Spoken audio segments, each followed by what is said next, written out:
I haven't spoken about this since March, and I felt like I might have been avoiding it a little bit, but we're going to get into it. Of course, you already know we're here to talk about Diddy. Blackness, that black power, that black pushing them to identify with black culture. Now, listen, this whole thing transpired so fast, so quickly. I didn't know any of the events. I didn't know what was going on. All I knew was someone that I loved and held in such a high regard was having their homes raided. They had lawsuits against them, all types of different things, allegations, speculations, and we did not know what the truth would be. So I said, you know what? I'll speak on it a little bit, but after that, I don't want to say too much until things are kind of basically fully developed. And I think we've gotten to a point where things have been fully developed. So we're going to take this a little bit slow, piece by piece. I'm not going to run through it, but I also don't want to be here for a long time because I do believe in the next, I would say, being conservative, I would say maybe the next 3 to 4 weeks, but I believe it might be 5 to 6 things are going to happen quickly with this. So we're going to just walk through the timeline and kind of get an idea of maybe how possibly we could have gotten here. So we're going to have to jump all the way back to 2023. And listen, walk with me, okay? This is going to be a journey. It's going to sound crazy. It's going to be like, what? How is she connecting those dots? But walk with me. September 15th of 2023, Diddy dropped his The Love album, Off the Grid. Now this album, I feel there was a lot of anticipation behind it because we haven't heard from Diddy. He hasn't been in this music atmosphere. He's been focused on other business ventures, whether that be Ciroc, DeLeon, whatever it is, that's where his focus was, and we weren't getting music Diddy. So everyone was happy. We're like, R&B is back. We love Diddy for R&B. So everyone was anticipating this album. So the album drops, and then that was it. We got nothing else. We didn't get interviews. We didn't get concerts. It was just like, here's this album. Here's a few videos. And then it was silent.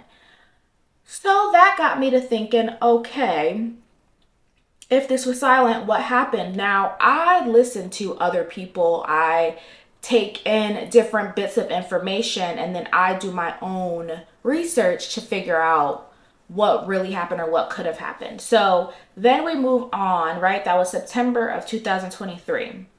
I got my whole timeline here. Now, in October of 2023, Diddy sued a liquor company, and he said it was for a lot of basically like racism or using him as a token guy. So he sued them, and that was a big thing. Okay, now again, I said in my March episode that you can't piss off the elites, the top 1%ers. You may be comparable with money, but you aren't them, and you have to be very careful and tread lightly when you are in those spaces. A lot of times, men, as I said in my last episode, I do believe for the one before, men have an ego and they come fully charged with their ego, and it can cloud, their judgment or their best mind. So I believe that sometimes we get into these spaces and we're just like, well, I'm still me and I have just as much money, so you should treat me the same, but they won't. But long and short of it all, in October, he sued them, and he said he was being racially discriminated against. Again, a lot of those, I'm black, you're white type of situation. So they went through this legal battle. Now we move on to November. And this is when Diddy settled the lawsuit that Cassie had against him. And then you also have to remember during this time, we also got the video that happened in the hotel. So a lot was happening with Diddy. And we also had him try to do an apology that didn't make too much sense. It was like, I apologize for what you might have felt about what I might have did. So if we're taking this slow, right, we have music coming out, which we know Diddy for this. So for him to go radio silent after an album release was wild. And then you have October, he sues this mega corporation. And then you have him also settling a lawsuit with Cassie. So it begs the question, right? Because like I said, you can't piss off certain people. And I don't think this lawsuit just randomly happened out of the blue. I think both of them knew there was tension. They just didn't know if it was going to go to a lawsuit, because sometimes that is said in the heat of conversations and meetings and things like that, right? So that was already felt. And once you piss someone off, their whole thing is to, who does this person think he is? Tear him down. Remember I said that. I said it's not a black thing. This is a I'm going to tear you down to show you who you are thing, right? So he pissed some people off. And now it just seems like there's this domino effect of like, tear him down, you know, get him out of here. He isn't who he thinks he is, and we're going to show him. Now we fast forward to 2024 and we have the Cat Williams interview. And so when Cat Williams did this interview and he, you know, basically told the truth, I think in that world, you can be in that world and not exist in that world, right? So Cat Williams knows that world. He's in that world. Obviously, he's around these different people, but he doesn't exist there, meaning he can see it for what it is. So I think the rumblings were already there in Hollywood. I think the rumblings about the lawsuit, I think the rumblings about Cassie, I think the rumblings about other people having stories was already there. No one wanted to say anything because, as we see now, if we really jump towards the end, people feared Diddy. People feared what he could do. People feared retaliation. They feared blackballing. They feared all of these things. So they were like, I'm not touching that. Like, I don't want any parts of that. You know what I mean? They're covering their eyes. That's why now, if again we fast forward, everyone's like, yeah, I've been to a Diddy party, but I never seen nothing. I never seen nothing. I was out of there for anything happened. I never seen nothing. And it's like everyone has that same rhetoric. I never seen nothing. But clearly you knew there was something to be seen, right? There was something that was happening that you could have witnessed because, again, the rumblings were there. So I believe Cat Williams, again, knowing it but not existing in it, is like, I don't give a fuck. No one can blackball me from an industry I don't value. No one can get me up out of here or like do anything to me because I don't exist in that world. I don't fear that world being taken away from me. So I think that he was able to come forward and speak that truth because he doesn't care about any of the consequences that could happen or that other people fear. He does not fear those same consequences. So he brought it to Club Shay Shay and sat down with Shannon Sharp and he told the truth and he said what was happening in Hollywood. And I don't think it shocked too many people. I think it shocked us. That's why it did so well, because we were like, there is absolutely no way. But it's because other people feared it. And Cat was like, I don't care. I'm going to say what I got to say. Like, what you going to do to me? They tried to tell you I was on drugs. I was crazy. I got all these arrests. I was this and that. And I know that's not true, but they did it to me. And I'm not scared to speak because I still came out okay, you know? So we had that whole interview and all of that happened. And then we get to him settling this lawsuit in January, right after the Cat Williams interview that, you know, premiered. He settled this lawsuit that, again, that happened in October. So now we're in January. This was January 16th. This article was posted on Billboard that he settled in. He, you know, so that happened. And I think that after that, everything of Bring Diddy Down was already,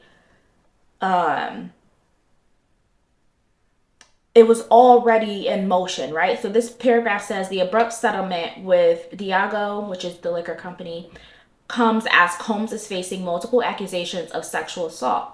After he quickly settled a rape lawsuit filed in November by longtime romantic partner Cassie, he was then quickly sued by 3 different times with 3 different women over similar allegations. What did I say? We're going to bring you down. Diddy has strongly denied all such accusations and vowed to clear his name in court. So it says back in May he sued them, and then it seems like he followed up and sued them again.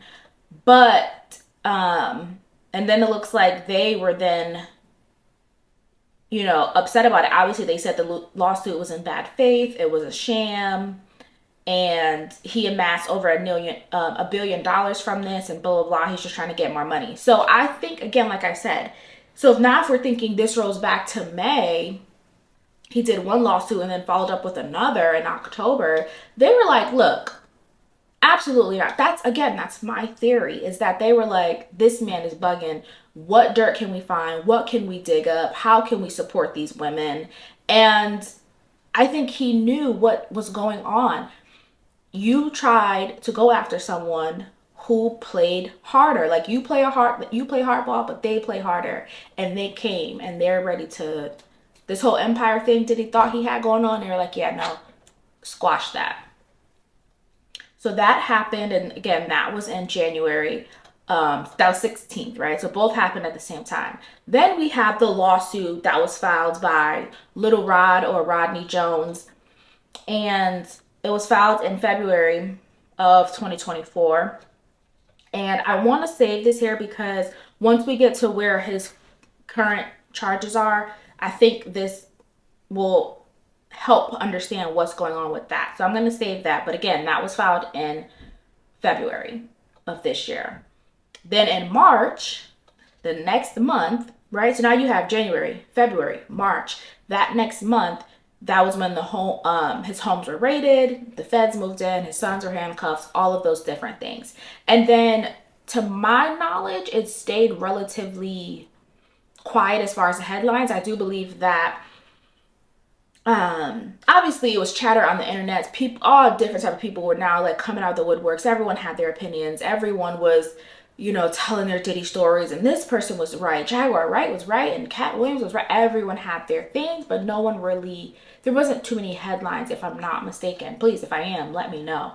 And then I think that brings us to his recent arrest. Of course, he was denied bond, which I found to be incredibly interesting. And then, the indictment, we had the biggest ones that you had racketeering and you had sex trafficking. I think the sex trafficking, of course, through all of what we learned through those lawsuits and allegations, what the sex trafficking was, I don't think that was hard to believe. I think that was something where people were like, well, yeah, you have these quote unquote freak offs. You have your ex who was with you for years on years on years making these allegations. We have video proof of you attacking her brutally in a hotel. Like, we have all of these things.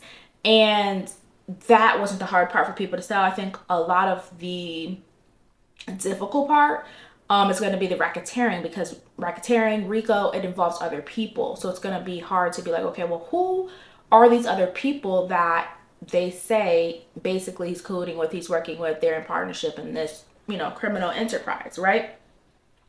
So the first thing that I wanted to do is I wanted to look up, because I think when people say things and you're like,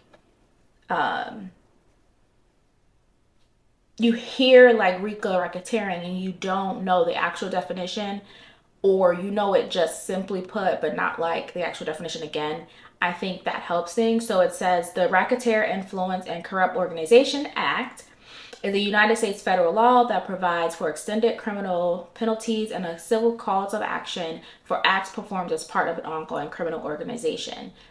And so I was listening to, obviously, of course, as always, the Joe Budden podcast, and they gave a great example of if you have your business card, right? So let's say he has a Bad Boys credit card, and he pays for a criminal act to be committed, right? Cassie alleged that he blew up, what is this man's name? Oh my God, Kid Cudi's car. But let's say he paid the person to do it with his Bad Boys card. That is a criminal act, so no, that is a RICO. You get what I'm saying? You use your business to pay or to do some criminal things, right? So that's what they're alleging. And so in that, there no one's named or name has been released, but it's like, who could it be? So now when I jump back to this lawsuit filed by Lil Rodney Jones, it names Rodney Jones versus Sean Combs, Diddy, Justin Dior Combs, Ethiopia something something, no idea who that is. Lucian Grange, we know who Lucian Grange is. Christina Chrome, Chalice Recording Studios, Love Records, Motown Records, Universal Music Group, Combs and Global Enterprises, John and James Doe, 1 and 10, and ABC corporations. So when you hear that, it's like, right? Like, do you know how bold? I mean, granted, you can sue ABC corporations, Universal Music Group by simply saying he's a part of you, so I'm going after you because he's a part of you. You know, that's how it could work. Like, you can just get roped in, right? So I found some of the other names interesting. I think Lucian Grange is quite interesting. Justin Dior Combs, his son being there, is quite interesting. Love Records, which I don't know, Diddy wants to call himself Love, so maybe that's Diddy. You know what I mean? Like, that's very interesting. Combs Global Enterprises is very interesting. Um, it's very interesting. And then John and Jane Doe's, like, you're suing people that can't even be named. Interesting. You know what I mean? So a lot of that was interesting now when we're thinking about the racketeering and RICO charges, because some of these people could be who they are, they just aren't named.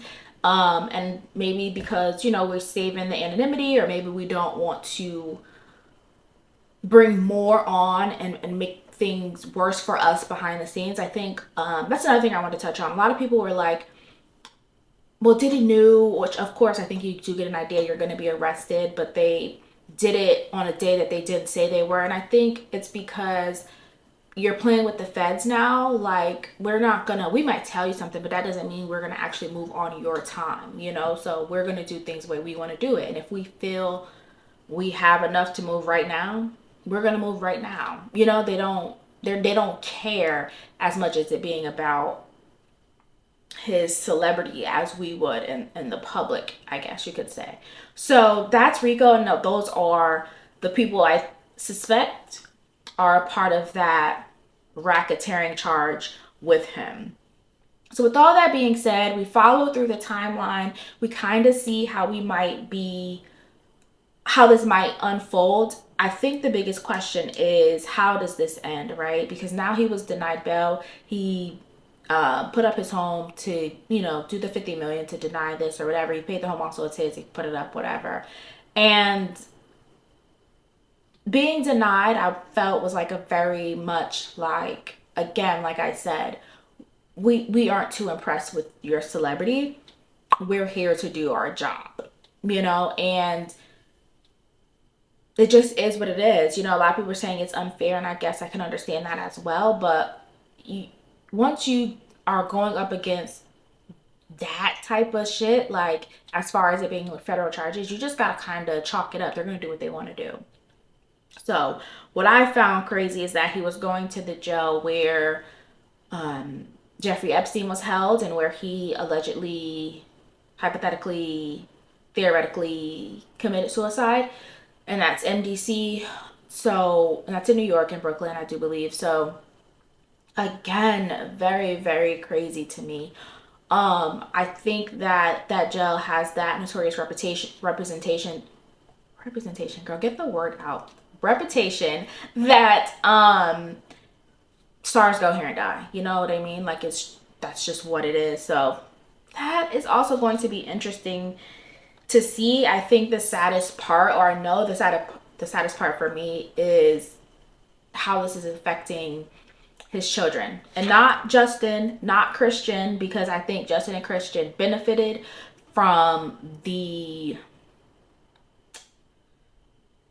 allure, that big monster of who their dad was. They benefited from that. So I don't think they ever moved in a space where they felt like shit could get bad for me, or, you know, I have to move carefully. No, they felt like I could do whatever the fuck I want, and I'm gonna call my daddy if I don't get my way. Like, you did what? You said what? I'm gonna call my daddy. Or you already know who my dad is, so you're not even gonna try me in that way. I think that's how they move through the world, and they benefited off that.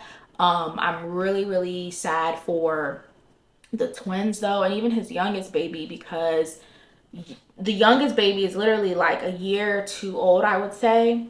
She is not gonna have no idea who her father is. You know what I mean? She's gonna know the, again, like we knew, we're gonna know that big allure of like Diddy being the billionaire and like doing it in the music industry. But she's also gonna know the crash and burn even more, because people don't care about what you did that was good. They're only gonna look at what was bad, because that's gonna be what is the big shadow, or, dark cloud hanging over it. So it's going to be tough for her, and I think the two girls as well.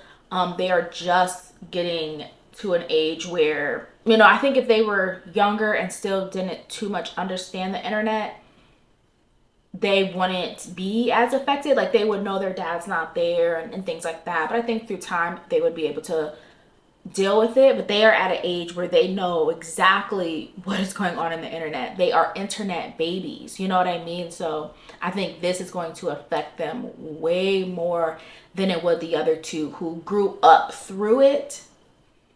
You know what I mean? Like, Justin was born basically through Diddy's whole career, and Christian is about half his, a little bit closer in age. So they kind of grew up with that, and building it up and going from this house to this house and seeing the cars get bigger and better.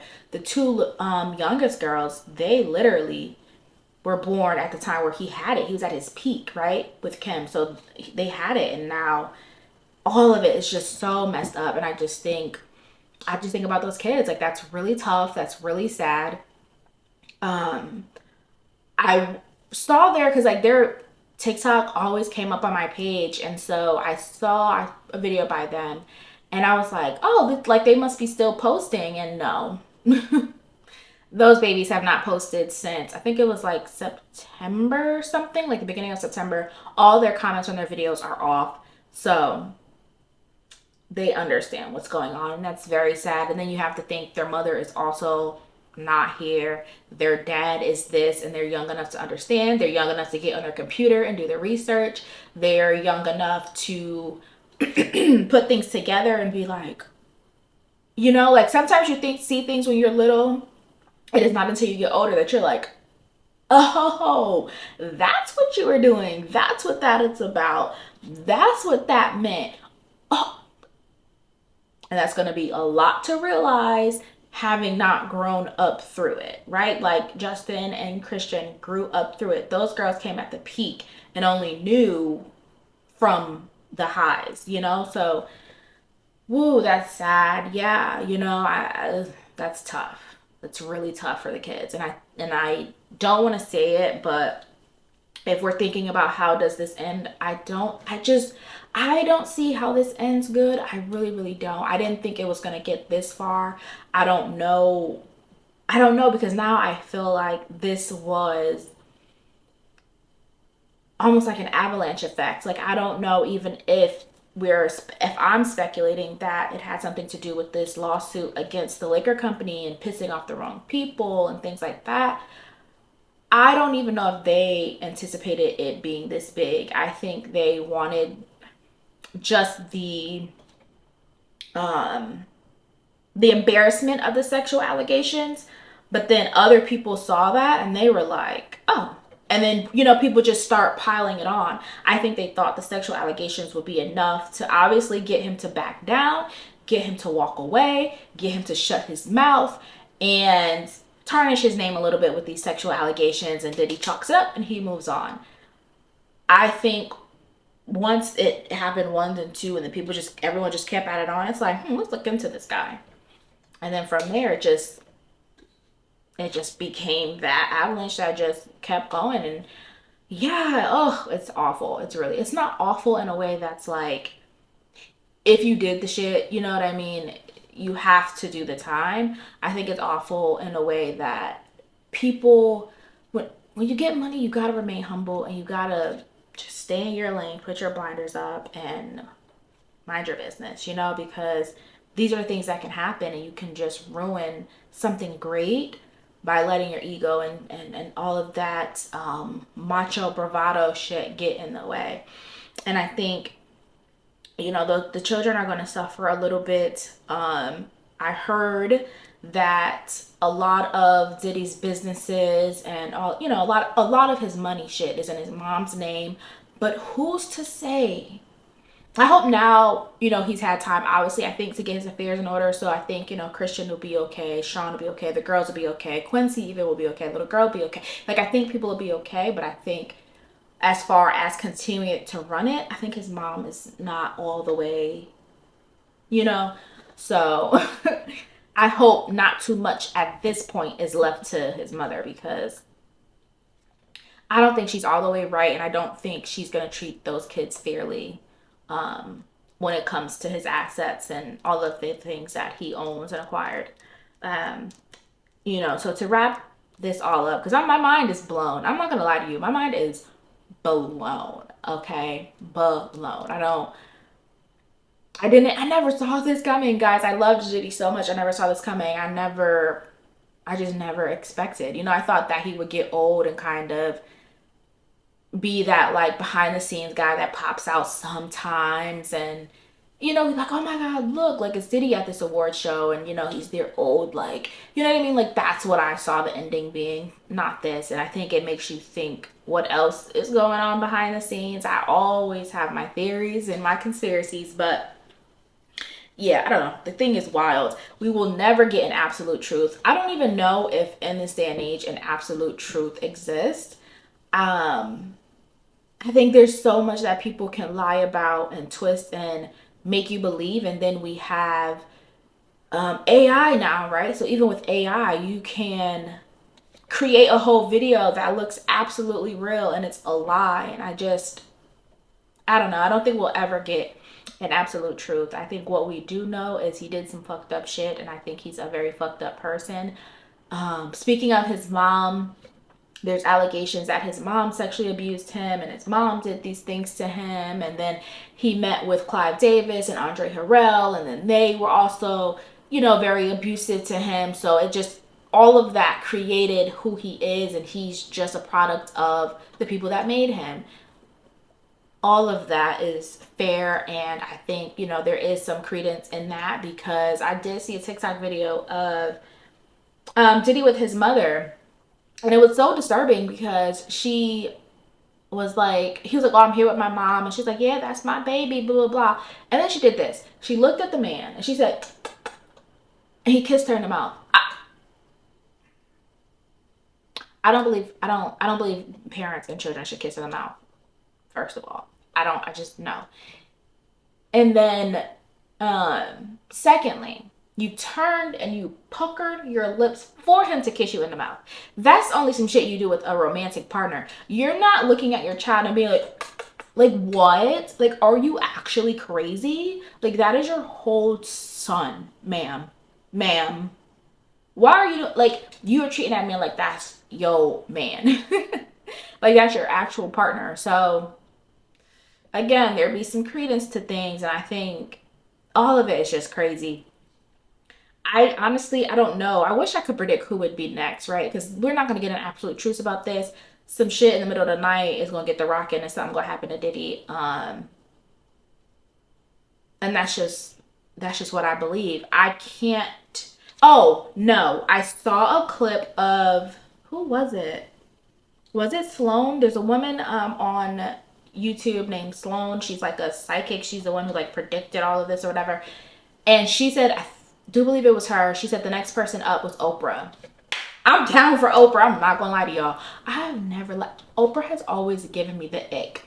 I don't know what it is. I've never been someone like, yay, Oprah, love Oprah. You won't see me post about Oprah, talk about Oprah. Something about that lady has always given me the ick. She has always given me, yeah, they said she was a handler. Yep, it's coming back to me. She has always given me the ick. She's always like kind of just creeped me out in a way. And I've never liked her. And as someone who want to be in this world, in this like black journalist world forever, the only person I've ever loved is Wendy. The only person that I was like, oh my God, I want to be Wendy, right? As far as this journalistic style is Wendy. But I wanted to do multiple things like Diddy. Okay. Anyways, Oprah has always weirded me out. So when she said the next person up is Oprah, oh my God. Ooh, I was like, I don't want to see the demise of people, but I want the skeletons to fall out the bag because that's always the problem for me. Like, if someone's a shitty person, let their skeletons fall out. Let them face what they deserve to face for being the type of person that they are.